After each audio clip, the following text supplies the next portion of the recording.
So fill me in. Melissa and Nash. Yeah. Melissa's my cousin. Ah, So she recommended you. he looks kind of like Nash. I know, right?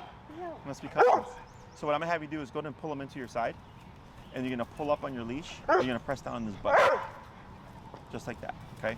And every time he gets up, you're gonna just repeat that process. And then we're not gonna tell him sit. We're not gonna say anything. Just go ahead and pull up on your prong. Yep, and then down the butt. Very good. Okay, so Melissa's cousin. Yes. Nash's cousin. Yeah. So Leo is about 3, total mutt. Good job.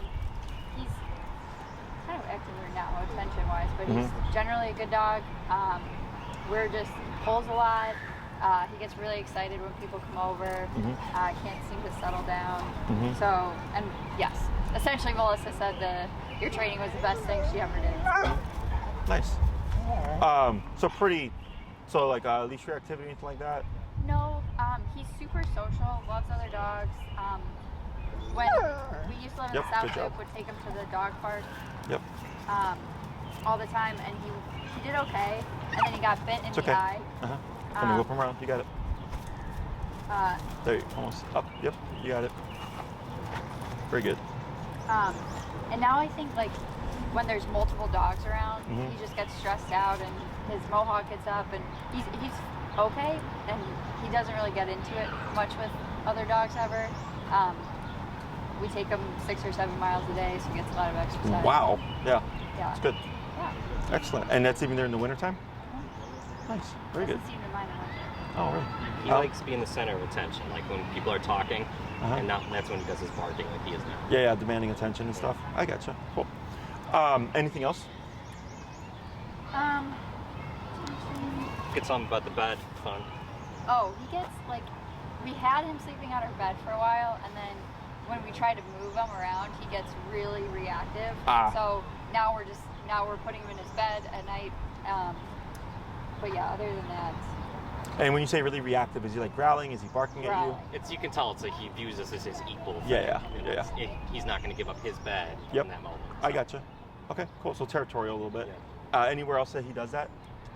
I've noticed he'll get territorial if we're at a new place. Like there's this little fenced area by our house, and I've taken him there once or twice, and he really doesn't bark outside. But when we took him there, he started barking at like someone just walking along the fence, outside of the fence. Yeah, so, that's normal. Yes, okay. Any resource guarding, like with food or toys? He used to be. He hasn't been really around. He's lightened up. Like it'll be like if he gets snacks in the kitchen, which is probably what causes this. And then so if someone's cooking, he'll kind of like she's cooking, he'll stand between me and her. Yeah. So it's like light resource guarding, but he doesn't really react. I see. You can just tell he's positioning his body to do that. I gotcha. Yeah. Good. That's not a lot of people see stuff like that. You know, or like, oh, the dog's guarding. And they're like, how? Like, well, just the way they're positioned. So that's good that you can I'm do not that. claiming to know anything about dog training, but I do have a psychology degree.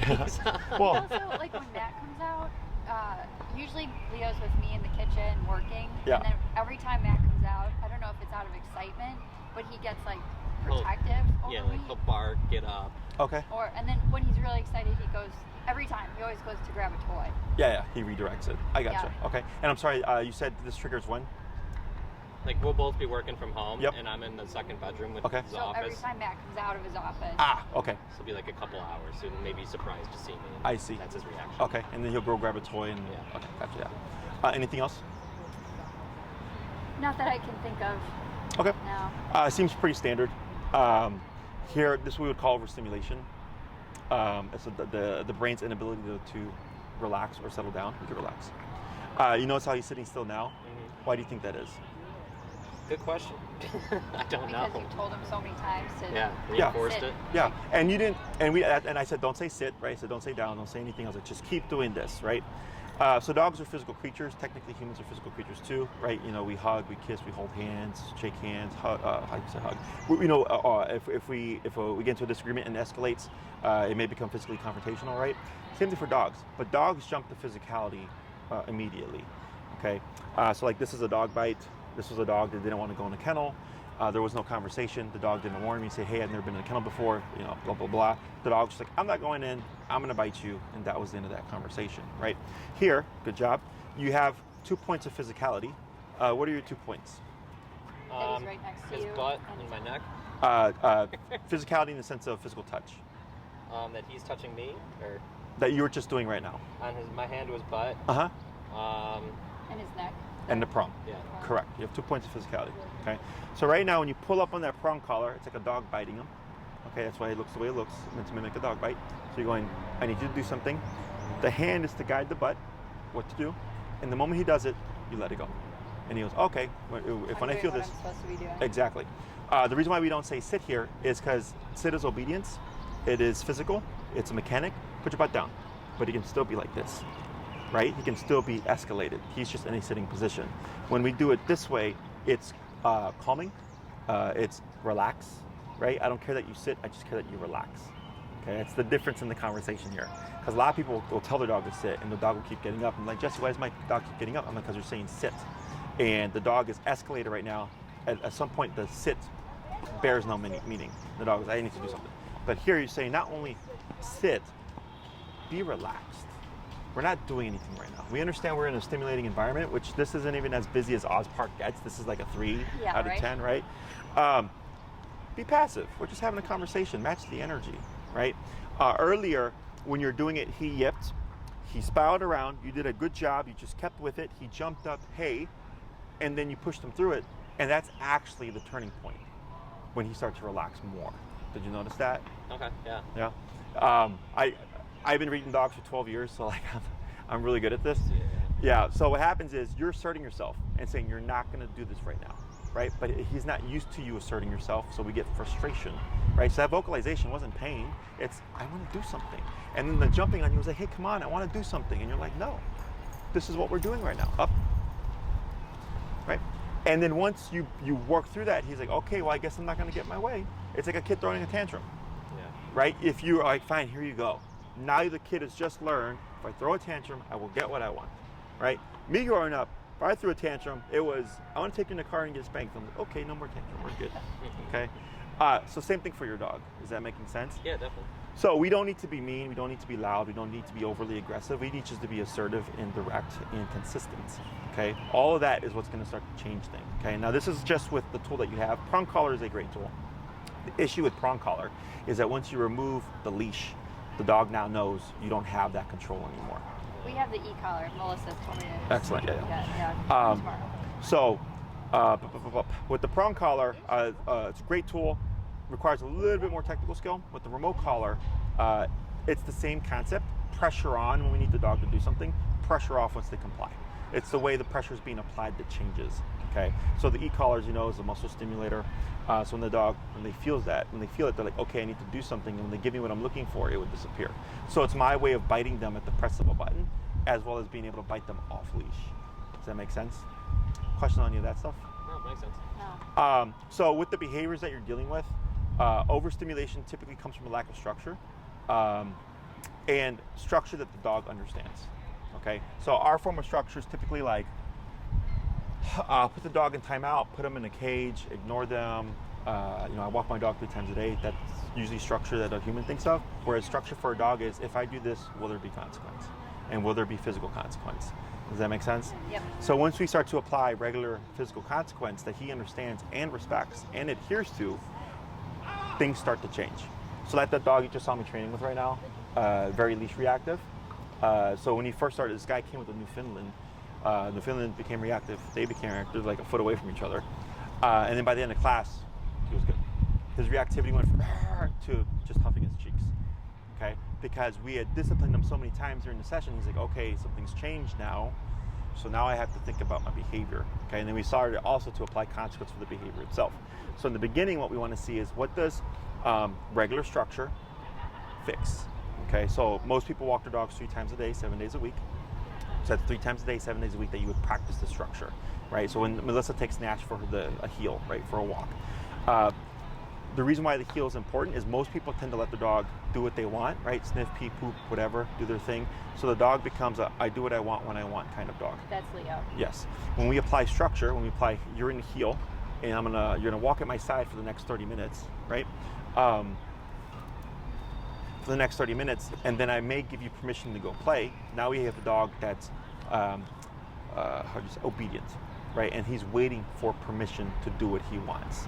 Now we get that kind of dog. Does that make sense? Because you're practicing it 3 times a day, 7 days a week. So we start to create new habits and eliminate old habits.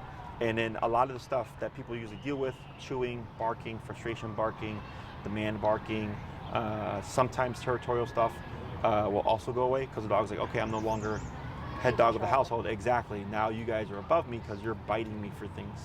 Okay, that's what we're missing in the conversation.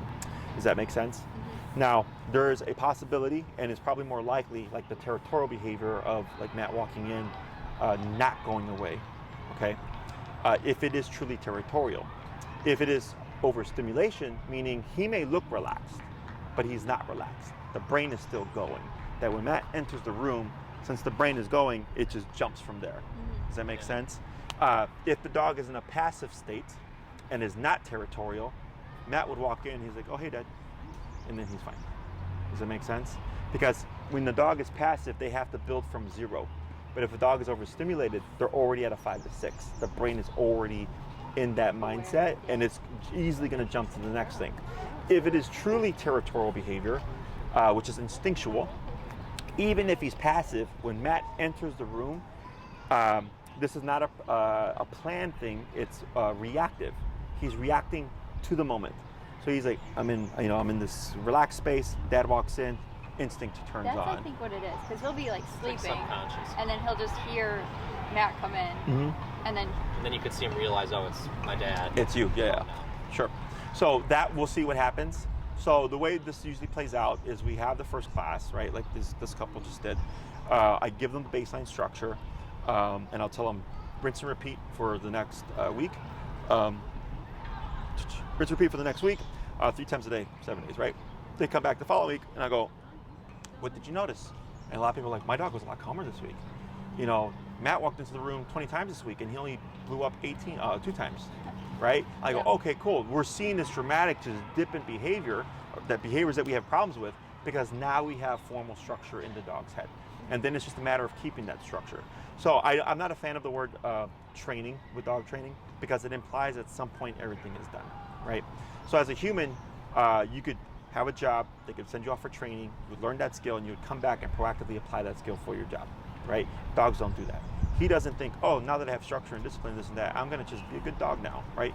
He's doing it in response to the structure that you're giving him. He is reacting to the structure, right? So once the dog is trained, it's not that you stop everything. And you can go and bring him back this way. Yeah, this way? Yep. Hold right there. Just like that. And what I'm going to have you do is if he starts to slide back, you're going to anchor yourself, and he accommodates you. You don't accommodate him. Got it. Okay? We have, and that's why the heel is so powerful, because again, you just, after the training, you would continue to walk your dog at least 3 times a day. And not that you could do less, you absolutely can, but once your dog has a skill, you're still practicing and applying it, and that's what keeps it in his head. Okay, it's not like, okay, the dog is bad, go ahead and put the thing on. It's, we have this recurring structure that ideally keeps the dog in line.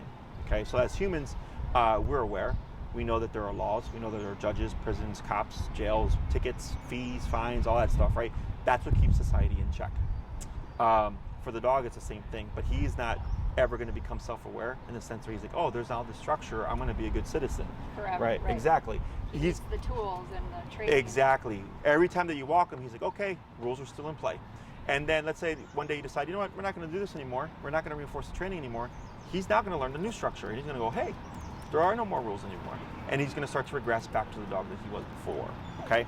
So the training is not like forever. If you follow the instructions and you follow through as I tell you, your application of the collar should become less and less and less and less. Then it becomes this thing that is there just in case life happens, right? You could turn the corner and like, surprise, there's a dog, right? You could be outside with him off leash and some kid decides to blow up a firework in the middle of like June.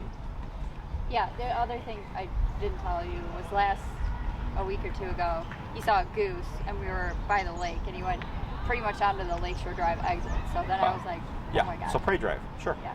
stuff like that happens, you Yeah. know? Like I've been walking and a squirrel just runs a foot in front of me, right? And my dog's like, whoa. I'm like, nope, not today. Because it's so abrupt, it's so sudden. So you can't plan for life.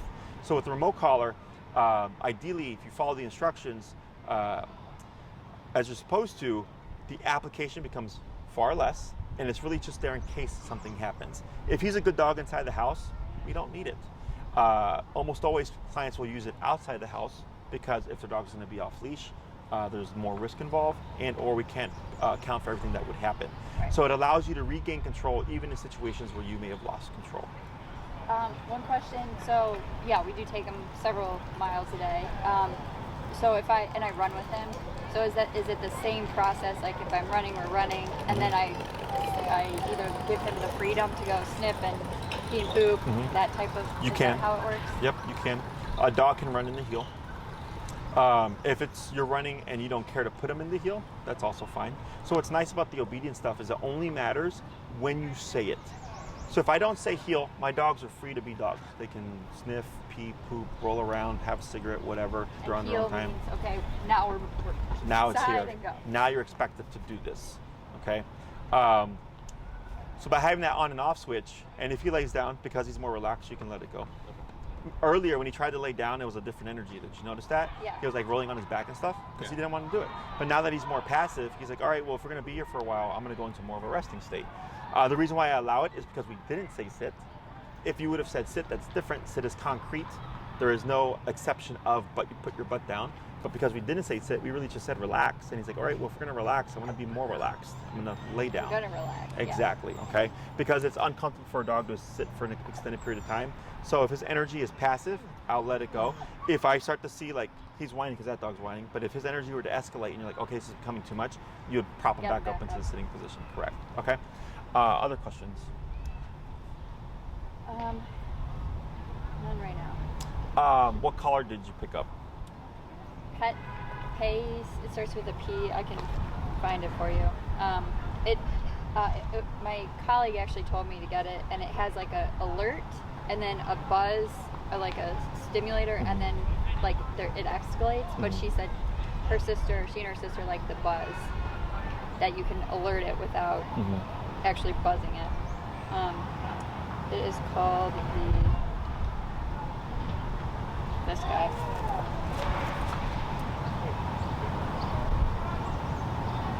Is that one okay?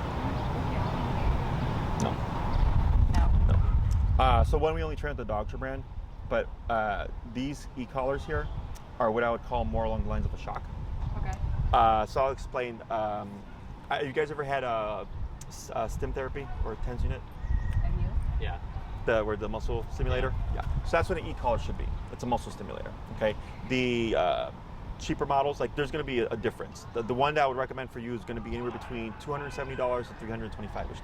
Okay. Okay. What was it before? You get what you pay for is very much true with the remote collars. Okay. So with those models, like the $25, $50 ones, the way the stim comes across, so I felt one, and like it was 4 out of 100, and my hand jerked like this, and for like 15-20 minutes I had this like continuous kind of stinging sensation in my hands. We don't get that with remote collars, like with the professional grade remote collar. Okay. Those also crap out like every few months. I've had clients that went like before training, they're like, oh, this is my 4th one, and they spent like $100, $125. I'm like, you could have just bought this one and it'll last you 10 years. Okay. So I've had mine for 10 years before I finally had to replace them. Okay. So they're an investment, but as long as you take care of it, you're going to have it for years. It's a fully waterproof system. So if he goes in the water, if you go in the water and you have the remote and everything, as long as the charging port is closed and sealed off with the tab, you're perfectly fine. Okay. And this is the one Nash is on as well. It's going to be the Dogtra. How much does he weigh?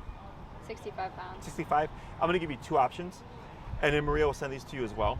Dogtra. Dogtra is the brand. He's either going to be on the 2300 or the Black Edition. Okay. I recommend the Black Edition just because it's the best collar. It runs around $325-ish with tax. The 2300 is about $275-ish with tax. We'll just go Black Edition straight. Yeah. Yeah, it's straight the best. It's 1 mile range, both for the receiver. Okay. Wow. So in the city of Chicago, you're not going to get a one mile because of the buildings and stuff. But if you're out like, in a cabin or the woods or whatever, it's meant for hunting dogs. So that's why the range is so far. Okay. But yeah, they last for years. It does come with a 1-year warranty. So if anything happens within the 1 year, you would send it in, they'd repair it for you, send it back. If it happens after the 1 year, you would call them up. They would give you a quote for however much it is to fix. If the most common thing is the batteries give, because it's a rechargeable lithium battery. They run like 25, 30-ish bucks. You can even buy it online and just replace it yourself. It's pretty intuitive. But the system works. You just sometimes yes, you just need to replace the battery. Yeah, we'll do that for sure. Okay. Other questions? What about like when people come over? How should Especially we handle that? my parents and his parents. Sometimes they'll calm down, but he's just wants attention, jumps up, barks nonstop. Yeah. So we have an exercise that we do. There's 2 approaches to it, technically speaking. There's the obedience approach and then the behavioral approach. The obedience approach is we send him to his dog bed. He can't move for whatever period of time. But it's more of physical control. So he could still be like hyped up and like super excited on the bed. He just can't go anywhere. Okay. So it's contained. The behavioral approach is when he's jumping and stuff, the jumping isn't the problem, it's the excitement. Right? It's, grandma and grandpa here. Exactly, it's the outlet. So we need to address the excitement because people typically want to address the jumping and stuff, which is true, but you want to address the root. So once the dog learns or you're able to pacify him or put him into a passive state from escalation, jumping then goes away, okay? Now, if you put him in a passive state and your grandparents are like, oh my God, hey, right? And they add excitement back, well, now it's just gonna reset him, right. Which is all stuff that we would review, but we also do cover that, okay? So there are different options. We have 3, 6, 9, and 12-week programs. I would put you at a minimum of at least 6, and I'll explain what we can cover, and then you can kind of make a choice, okay? With 6 classes, this is like probably the most common one. We always cover heel. That has to happen. That's what teaches the dog how to walk on the leash. It teaches you how to use the collar. Again, 3 times a day, 7 days a week you're practicing. It's usually 2 classes to teach the heel, okay? 3rd class can be people coming over. 4th class, I'd most likely cover recall, if not on the 3rd class, because recall is super important. You want to be able to return your dog if he's off leash. The 4th class could be, or 5th class could be stationary control, go to your bed and don't move. 6th class, we could treat as a variable, right? So if there's something that you want to review again, we could use that class for that. If there's something new you want to teach them, like how to lay down or whatever, we could also cover that, okay? Once I've taught you how to do it, it's literally just rinse and repeat until the dog's like, okay, cool, my dog knows the skill now, okay? As long as you're actively applying these things, which is what makes this functional, is that it's not like you're training in a closed off room for 15 minutes a day, 3 times a day. It's like you're outside in the real world, you're training, okay? And that's why it's reliable. If you want more than that, we have the 9 and 12 class programs. The 9 class program, I would be able to help you teach the skills that he already has and build it to a higher level, like off-leash level. 12-week is when we want all the commands, sit, stay, down, come, place, heel, 6 commands, and we build them to an off-leash level. Okay, so that's when people want a fully off-leash controlled dog. Okay, most people fall within the 6 to 9 classes. Yeah. Melissa did 6 with Nash, I remember. Okay. Yeah, I think start with 6 for sure. And you can always add more later. Just a heads up to you, we don't prorate programs. So if you did 6 and then added 3 later, you would pay the cost of 3. Okay. The reason is you have to rebook all over again because it's considered a new program. If you do 9 and you're like, hey, we want just for 9 weeks, it's cheaper per class. Some clients will do a 9, do like the first 6 classes, take a break, and then come back the following year, or they'll come back a couple months later to push. Because so if you're wanting more off-leash control, right? If you do a 9 or 12-week program, at some point I may tell you, okay, I suggest now taking a break and practicing, because now you need time to develop all these skills. And then once you hit a plateau, you come back for like class 8. Okay. We have. Scaffolding learning. I'm sorry? I said scaffolding learning. Isn't that in psychology? Scaffolding learning? You have to build like a scaffolding to get higher now. Oh, that's interesting.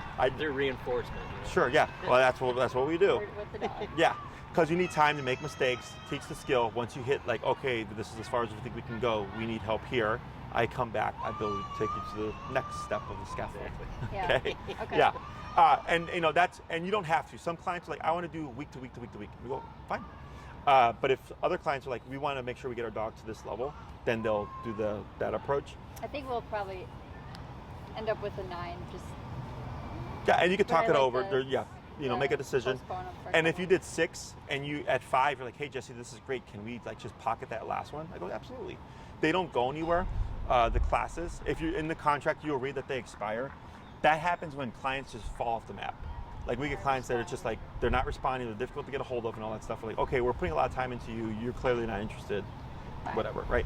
But as long as you let us know, hey guys, we're gonna save it, not a big deal. We've even had clients that, like for instance, I had a client who she had 9, she used like 7 of her classes, she had 2 left over.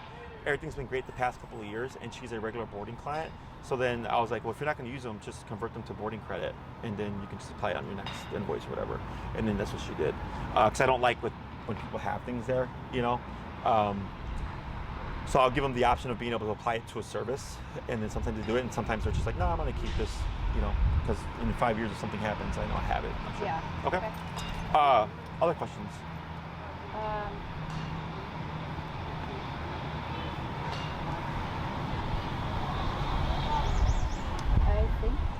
I don't know.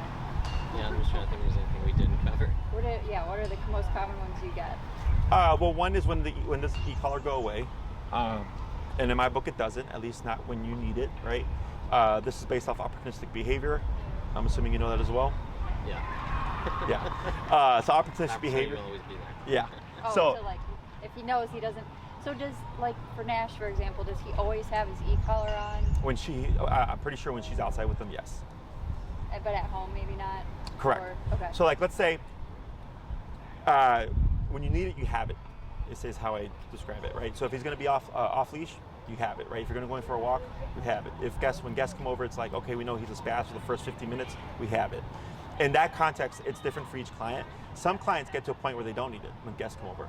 We get other clients that have it on the first 15 minutes. They'll settle the dog down, everything gets settled in, and then they take it off and the dog is completely fine. We get other clients that like to have it on the entire time that the guest is over. There's no concrete answer to what it's gonna be for you because I don't know what his development's gonna be like, okay? But it's like the most common way to explain this with opportunistic behavior is you guys drive, I assume? Mm-hmm. You go on the expressway? Mm-hmm. Do you go the speed limit? No. Opportunistic behavior, right? You see a cop car, what happens? Yep. You slow down, exactly, right? So that would be a prime example. And humans, of course, know better. Right. Good job. We know better, right? We're aware that we shouldn't be doing these things, but we do it because we know that there's the threat of consequence is not there. So that's the same thing for the dog. When the e-collar is there, he knows, okay, threat of consequence is available. Good job. Yep. There you go. Excellent. Threat of consequence is there, so he's going to behave himself accordingly. Okay, that's the best way to explain it for opportunistic behavior. So that's one of the most common ones that we get. The other one is, am I electrocuting my dog? Which the answer is no. It's just a muscle stimulator. It's electric, but not electricity is how I dub it. They use the technology on humans all the time. Muscle therapy. Exactly. And you can relax your arm. And remember, so go ahead and step to your left here. Pull them to your side. Pull, pull, pull, pull. Yep, right there. So, yeah, anchor yourself. There we go. That's fine right there. So, it's human habit to want to move with the dog, right? So then you end up like all the way over there. I'm here. If he goes over there, he's back over here. I don't need to move, okay? So the more you learn to do that, the more he learns like, okay, like these are the rules, okay? Now you notice how he's sniffing here? This is already the brain escalating. When he was with Matt, you notice that he wasn't doing that? He was just... Why do you think this is? Because we switched. We switched. So right now he's associated this consistency, this structure, this, I can't do these things with just Matt. But this is why with training, both people have to do it. It's like with kids. If one parent's a disciplinarian and the other parent is not, the child will learn to play that. I also call it like the grandparent effect. When the grandparents are around and they override the parents, the kids learn like, oh, we'll get away with more stuff, right? Opportunistic behavior as well. So same thing for the dog. So for Leo, now he's having to transfer this association over to you. What's great about the e-collar is sometimes you get clients where one person is more assertive than the other, and you'll notice that the numbers are different. The more assertive owner will have a lower number, and the more passive owner will have a higher number to compensate. Okay. The e-collar. Yeah, but that's what's great about the e-collar is I can compensate. It's like you need a louder voice. Kind of, yep. So, Oh, a louder number to press on the e-collar or something like yeah, that? because ours have 127 levels. Okay, they go in numbers of 1, 2, 3, 4, 5, 6, all the way up to 127, right? So that's the other thing that defines professional e-collars from the cheaper ones, is cheaper ones will usually have like 10, 32 levels or so. So think of like, let's say there's 10 and 127 are the same, but I have 117 more divisions. Okay, so we can really fine tune it. So with the cheaper ones, the dog could be yelping at 8 or at 10, but not listening to any other number. Oh, hold up. I'm getting this backwards. There's not as much of a gradient. No, your dog could be yelping at 5, but not listening to anything lower, so because you can't really fine tune it. With the professional grade e-collar, 40, 50, 45, 44, 46, I can fine tune it to the specific moment, to the specific dog's temperament, personality type, all that stuff. Okay? But yeah, so. When you're, and I'm sure you'll train us with this, but like, right now we're not doing any e-collar training. When do you press the button, or like with an e-collar, to tell him to come or to heel? So yeah, so there's more to that in the sense that when we're teaching a skill, dogs, it's not in their genetic code to like heel and sit and down. That's human creation that we've created to control our dog, right? So we have to shape things. So it's not like, okay, I tell my dog to heel and I press the button and the dog just heels. We would have to do an exercise that teaches the dog how the collar turns on and how it turns off. Because he doesn't understand the muscle stimulator, we have to teach him to understand it. The prong collar is easier because that's meant to mimic a dog bite. That's natural to him, right? So when you pull up and you're biting him, so to speak, he's like, okay, I need to be doing something. So with the remote collar, it's not as simple as, like I've seen people trying to train their own dogs in the street, and they'll be walking and they have the dog on a tight leash and they're going heel and they're like tapping on the collar as they're doing this. Completely not how you train the dog how to walk on the leash, right? Now let's say Leo does something bad in your eyes, like let's say he's eating goose poop, and you press the button on the remote collar to punish him, which technically is correct, right? Because e-collar is can be seen as a punisher. The problem is if the dog has not been conditioned correctly, it may spook the dog and send them running away. Okay, so when we layer the e-collar in, that's why we always start with the healing exercise, because when the dog feels the e-collar, we're trying to teach the dog, come to me, come to my side. So if I remote the dog off leash for something, it shouldn't spook them away. If anything, it'll most likely bring them to me. Even though that's not what I'm looking for, I don't need the dog to just stop eating the poop. I'm not worried about the dog running away, okay? So we teach things, there's a structure.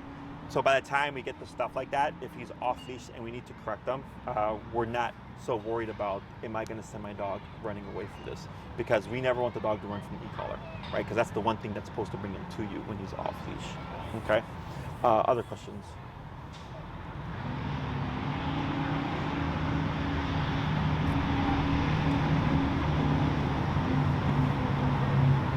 Would we use the prong after this? You may not have to, no. I think with Nash, the first class was on the prong collar with the e-collar because we needed more leverage. But then now I think they're just purely e-collar. Every case is different. For instance, I had a client, she was like 90, 100 pounds, and she had like a 140-pound Great Dane. That's fun. Yeah, who was leash reactive. And she lived in Bucktown, you know? Yeah, it's crazy. A lot of dogs everywhere. Yeah, so in her case, we did prong and e-collar because if she turned a corner and then her dog became reactive, she needed more leverage to regain control. So the e-collar was there to overpower the dog physically, because she couldn't overpower the dog physically, but the prong collar was there to give her more physical leverage in case she was caught off guard, okay? More often than not, like I would say like 95% of our cases are purely e-collar, okay? And then some clients just like having the prong collar because it just gives them that more bit of leverage. Every case is different, we just play it by ear. Okay. Last thing I guess would be clients will ask if it'll change their dog's personality. The answer is no. We're just getting a more disciplined dog. So like I have a buddy of mine I went to high school with, I know for like 20 years, and he went into the military, and I used to party, you know, $5 kegers, stuff like that. Of course. Yeah, we still party, but now he's disciplined. You know, that military discipline that he got, he's applied it to his life, and like, you know, when there's stuff going on in the house, he's getting that addressed, his kids are structured, he's just carried that, but he's still the guy that likes to have a good time. Does that make sense? Yeah, so it doesn't change personality, it just gives the dog discipline and obedience and gives you a responsive dog while still keeping their personality. In the beginning, you may see what looks like mopiness or depression, as people would describe it. It's not. It's what we dub as happy is actually excitement. Okay, so when a dog's excited, we read that as happy. So when an owner sees a dog going from like this always excited dog, always overstimulated, and all of a sudden they're calm and passive, they think it's depression or mopiness. And I go, no, it's because your dog's finally calm. Okay, and it's not that your dog can never become excited. It's just I don't want him excited all the time. You know, if you're going to the park and he's running around, he's having a good time, be excited, right? If you're playing with him inside the house, be excited. But then when we're not doing that, be calm. Is how. He needs to look to us to turn that on. Correct. The problem is people have the ability to turn it on but not turn it off. So that's what the structure will give you. It'll give you the ability to turn him off. Okay. Great. Amazing. Yeah. In the beginning, it may seem like work because you're having to teach things and learn things and stuff. But once you've established it, it's just continue to apply these things, and then it just keeps it's itself. As much for us as it is him. So. Correct. Okay. Other questions?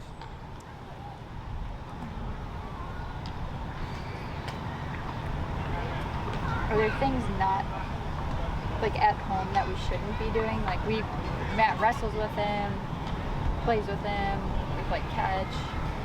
I know the bed is usually it's a big no-no. We always let him do that. So the reason why I don't care about that stuff, I mean, I care when there's no structure in play, right? So like when I mentioned just a moment ago, people can turn it on, but they can't turn it off, right? Or the dog will turn it on, and the owner can't turn him off and or goes with it. So if the dog's barking at you, hey, play with me, and you're like, okay, bud, let's play. Now the dog's just learned, I can tell you what to do, right? And now that creates a habit, creates a behavior. Because you'd be going into training and training with consequence, right? Now it balances everything, because now we have both. So I'm not opposed to wrestling with your dog. I'm not opposed to playing fetch in the house or whatever, if that's what you want to do. I'm opposed to doing that stuff without discipline in the dog's life. So like I had a guy who had like a yellow lab, crazy ball drive, and he would take him to the park, play ball with him for an hour, and this was in Texas. Come home, put the ball in the cabinet, and the dog would be jumping and barking at the cabinet. So then he'd grab the ball and he'd play fetch down the hallway in the house, right? Then he put the ball away, the dog would go back to the cabinet, jump and bark, right? So he's like, Jesse, he's like, I can't. Do you want him eating? Yeah. Not really. There you go. So pull. So anchor yourself, just like that, and then relax. He's like, Jesse, like, I can't do this, right? I go, right. So we did. There you go. Yep, anchor. Good job. Pull. It's okay. There you go. Nope. Almost. Yep. Pull. You got it. Pull. Right there. Whoa. Relax. You're okay. Take a step back. Hold. Here, let me take a.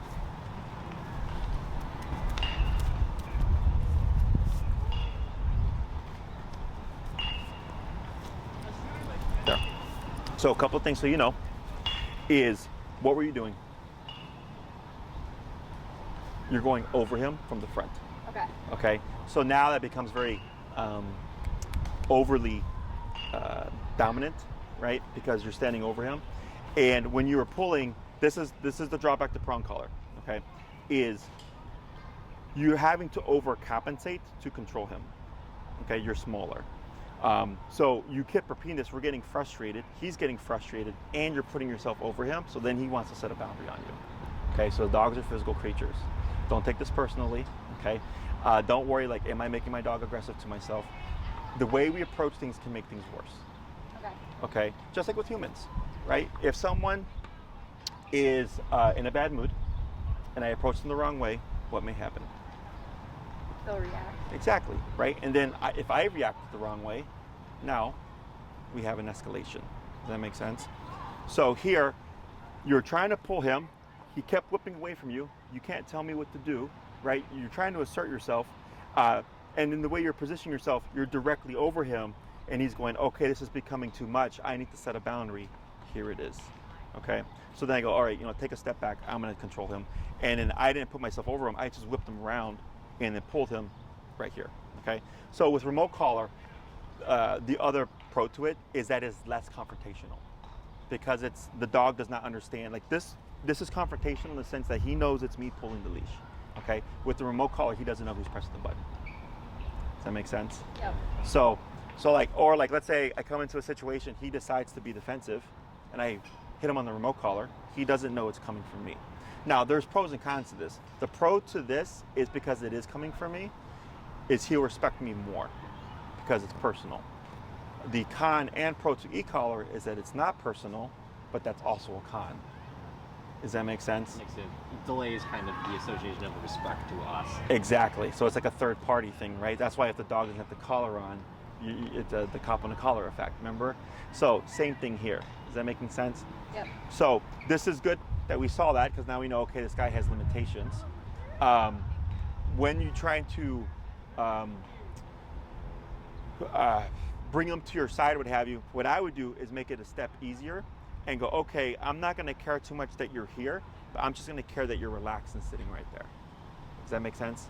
Instead of pushing for the 100, I'm going to just push to the 80, because it's technically giving what I'm looking for without creating that last little bit that may push the confrontation. Does that make sense? You okay? Yeah. There you go. So, questions?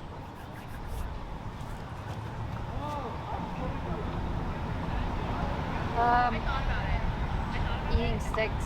Yeah, eating goose poop. Yeah, that's all easy. Yeah, he eats sticks a lot, but he will spit them out. Not a question. I think that's pretty much everything. The most common ones are, it's going to change my dog's personality, what is the e-collar, and when does it go away, are the most common ones I typically get. Yeah, the most common ones I get. Because people, they're like, when's the dog learn to be a good dog? That's not a thing. It's a myth. Is there anything with, like, he's going to be 3 in a couple months, with age-wise, that it's better or worse to be younger, older, anywhere in between? Nope. I've trained dogs as old as 12. You can train a dog at any age because it's simply about consequence. So anybody can learn to not do something at any age. Simply for dogs, the whole, like, can't teach an old dog new tricks, that's a myth as well. You know, I've heard, like, oh, you can't train Great Pyrenees. I've trained several Great Pyrenees. You know, they're not the smartest dogs, that's for sure, but you can train them. But yeah, because you're a psychology, you said graduate, right? Oh, yeah. You may like this. 6 months, a year, and the 2 years are developmental stages for dogs. That's when we see personality shifts. So like dogs at puppies, like let's say the owner's like, oh, my dog was a completely friendly puppy, but then at 6 months he like 180'd. I go, yeah, because it's a personality shift. Or something traumatic may happen at 6 months, a year to 2 years, and then after that moment, at that pivotal developmental time, will then cause a behavioral issue. Most stuff is instinctual, most stuff is genetic to the dog. So like, I've had dogs that were genetically aggressive. So for example, I had a lady, she used to work or volunteer for a rescue. They had rescued a pregnant mother who gave a litter to like 6 puppies. She took a puppy at 2 months. Within 1 month, that puppy, by 3 months, had bit her son and her husband several times severely. Okay. When I went to do the consult, she's like, Jesse, she's like, I want to just put this out there. I think this dog is genetically wired to be aggressive. And she's like, because I helped whelp this puppy from the day it was born. And I took it home at 2 months. And in this past month, you know, bit my son and my husband severely. She's like, and we're not abusive, right? And I go, yep, genetics. And she was one that thought before, oh, your dog's aggressive. You must have done something wrong to make your dog that way, or the previous person did something wrong to make the dog that way. I go, that's not the case. A stable dog in a stable environment will be stable. An unstable dog in an unstable environment would be even more unstable. Stable environment, still stable, unstable, unless they have someone who knows what they're doing, okay? Stable dog in an unstable environment can become unstable as well. So it's kind of like that nature versus nurture concept or whatever. Yeah. But yeah, dogs can be genetically wired for these things. So like the territorial behavior, that's instinctual. That's nothing that some dogs are more territorial than others. The limitations that he set, right? Those things, that's stuff that's to his personality. Is that all making sense? Yeah. Yeah. Anything else?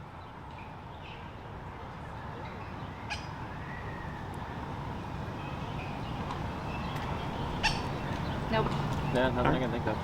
If there's anything that you forgot to ask, feel free to message. You guys are doing Maria, right? Or Tina? Tina, I think. Tina, you can reach out to her, you can send her, and if it pertains to me, I'll email back. After the training, you can ask me questions directly, or during the training, you can ask me questions directly. But if there's anything you forgot to ask during the consult, you can always just refer to Tina. Okay? And then just mull over what you want to do, 6-9 or whatever. It doesn't matter to me. Your case for me seems pretty straightforward. Anything else? I don't think so. I think we're good for now. Okay. Well, if you need anything else, let us know. Otherwise, it was a pleasure to meet you guys. Thanks, Jesse. You too. Okay. Thank you. Thank you. I learned something new today. That was cool. Thank you. We learned a whole lot of new things. Yeah. So thank you.